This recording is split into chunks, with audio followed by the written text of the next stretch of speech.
Hello everyone, welcome to the video tutorial on machine learning lab. So in the last video tutorial on machine learning lab, I have explained about the first lab program, that is on FindS algorithm.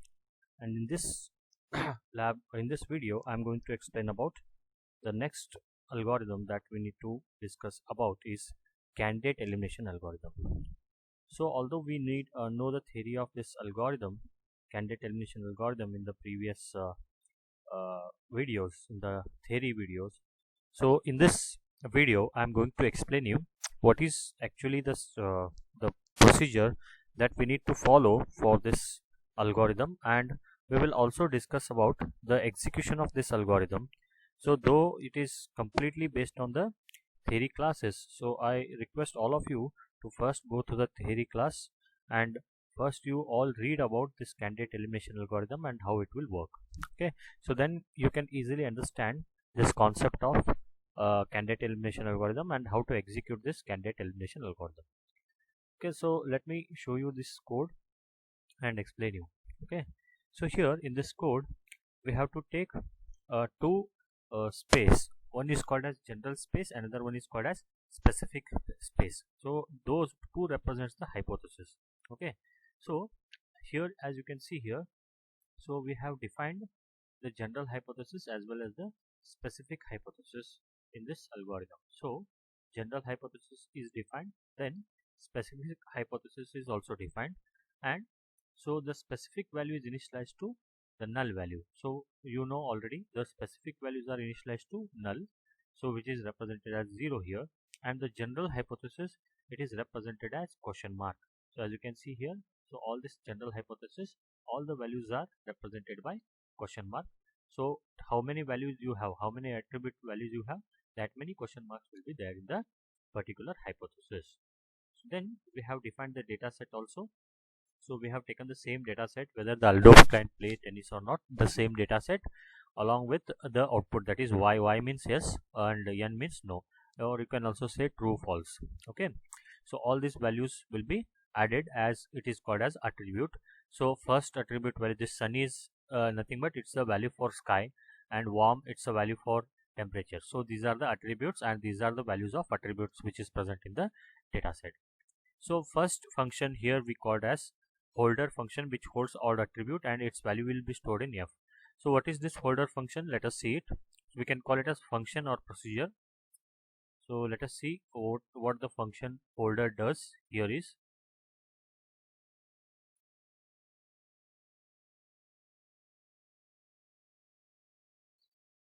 Yeah, so here it is, the holder function. So we have taken one variable called as factor, and it is initialized to null set, and then attribute values. So now we have to define all the attribute values here. Okay, so we know that in the candidate elimination algorithm, it will take both positive values as well as the negative value. So as you can see here, so we have started the definition of candidate elimination algorithm, and here we have initialized two variables, that is one is positive set of value, another one is negative set of value. So then after that what we can do here is we can initialize the general hypothesis, the specific hypothesis. So how we have initialized it? We already know that general hypothesis, it is indicated by all question mark, and the specific hypothesis, it is indicated by all null values. Okay, then we have to take each of the hypothesis, that is positive hypothesis, and we have to check for inconsistency. Okay, so if it is inconsistent, then we will not take that such kind of hypothesis.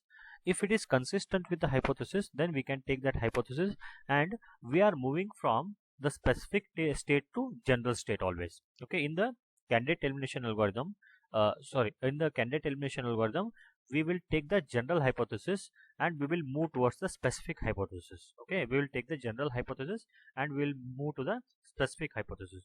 But the difference between FindS and candidate elimination algorithm is, in the FindS algorithm we will take only positive classified data values, but here in this candidate elimination algorithm we will take both positive as well as the negatively classified data values, where positive classified data set is given to the specific hypothesis and negatively classified data set will be given to general, and it will shrink the general boundary. So here specific boundary will be I mean it will be expanded, and the general value, general hypothesis will be shrinked. This is the exactly what happens inside the candidate elimination algorithm.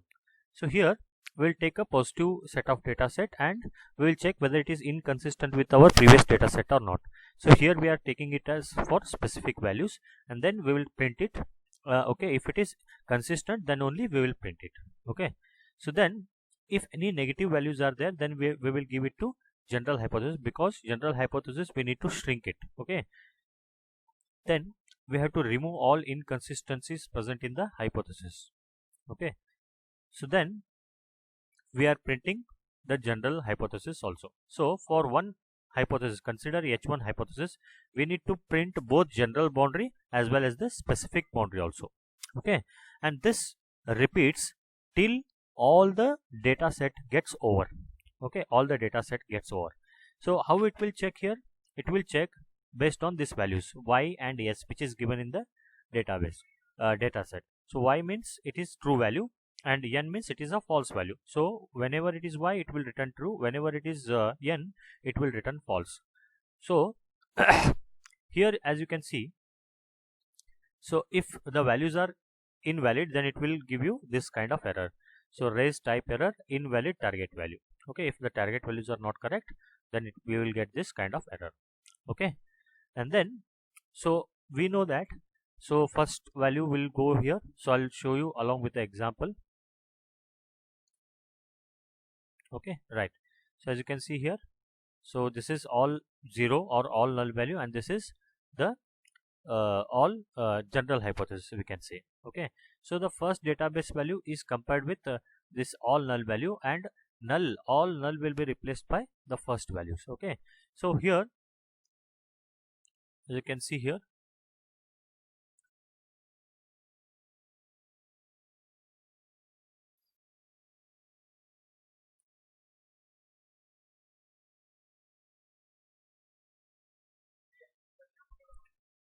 okay, so as you can see here, we are printing all the general hypothesis. Simultaneously we are printing the specific hypothesis also. Okay, so after taking all this data set one by one. Okay, then if there is any inconsistency, we are removing it. Then if the attribute value changes, suppose for example the first attribute value is called as the warm, and second same kind of attribute value, if it is cool, then the value will be replaced with question mark. Okay, so to make it as a consistent hypothesis. Okay, and this is the function to which makes you the consistent, and this is a function which removes the inconsistency present in the data set, or you can also say data values. Okay, so then after all these things, so we know that general boundary will shrink and specific boundary will grow. Okay, so then at certain point of time in the version space, we will get some general hypothesis, and the specific hypothesis will be merged together, where we are getting the set of hypothesis which we are calling it as a version space. So here in this candidate elimination algorithm, we will get more than one hypothesis as a consistent hypothesis with the training data set. We are not getting just a one hypothesis which is present in the this Findess algorithm. Findess algorithm will give you only one hypothesis which is consistent with the data set. But here in this candidate elimination algorithm, we will get more than one hypothesis which is consistent with the data set. Okay, so I have explained about just general functions which are present in the this candidate elimination algorithm. I request all of you to go through this code, okay, and try to understand all these codes. So in generally I have explained how it will done and how the procedures will be carried in this complete algorithm. But more specifically, if you want, you just go through it and you will come to understand about this all this algorithm, candidate elimination algorithm. So this is the output of candidate elimination algorithm. As you can see here, how many values we are getting? We are getting three hypotheses. One is this one, sunny, warm, question mark, strong, question mark, question mark. This is one hypothesis which is present in the version space, which is consistent with the data set. And this is second hypothesis which is also consistent with the data set. And this is the third hypothesis which is consistent with the data set. But here in this if you compare it with this finders algorithm, there we have got only this hypothesis, first hypothesis, which is consistent with the data set, which is called as maximally specific hypothesis. But here extra two hypotheses are there. This is because of here we are considering the negative classified data set also. So for that reason we got some extra hypothesis also, and all these hypotheses are present in some space which is called as a version space present in the hypothesis. So this is regarding the second lab program, that is candidate elimination algorithm. So please go through this manual and as well as the video once again. Thank you.